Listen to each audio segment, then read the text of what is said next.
To take over the party, the conservatives still needed to push their ideas. The most persistent salesman of a new kind of economics, supply-side economics, was Nixon and Ford aide Arthur Laffer.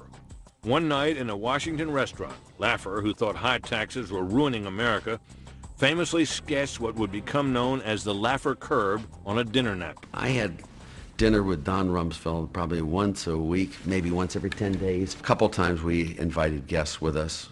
I invited Jude Winniski, and he invited his deputy, my classmate, Dick Cheney.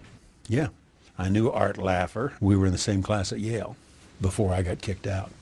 And Jude Winniski was writing editorials for the Wall Street Journal. And the two of them came one night and wanted to go have a beer after work. So we went over to I think it's the Two Continents Bar in the Washington Hotel across the street from the Treasury Building. This was in the early days of the Ford administration. They had this whip inflation now. Do you remember that silly program, the win buttons? Oh, God. And which was a 5% tax surcharge. And I tried to explain to them that they may get more revenues, but they will definitely get less than 5% because you're going to get losses in the system. And in fact, you might even lose money given enough time and what happens. And so on the napkin, I guess. Laffer whipped out a white linen napkin there. It was a good high-quality napkin. This wasn't an old paper napkin. He laid it out on the table, and he drew out the Laffer curve. What he meant by it, he had a black Sharpie. And I'm told that's the first time the Laffer curve was ever drawn.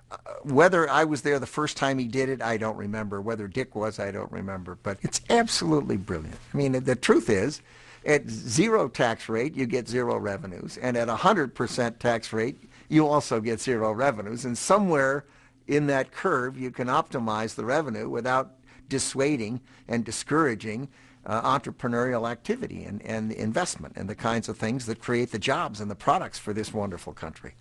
I became a believer. If you fast forward in 2003, where we cut the capital gains rate, the rate on interest, did the across-the-board cuts in the income tax, and passed by a single vote, my vote. This was, 30 years later.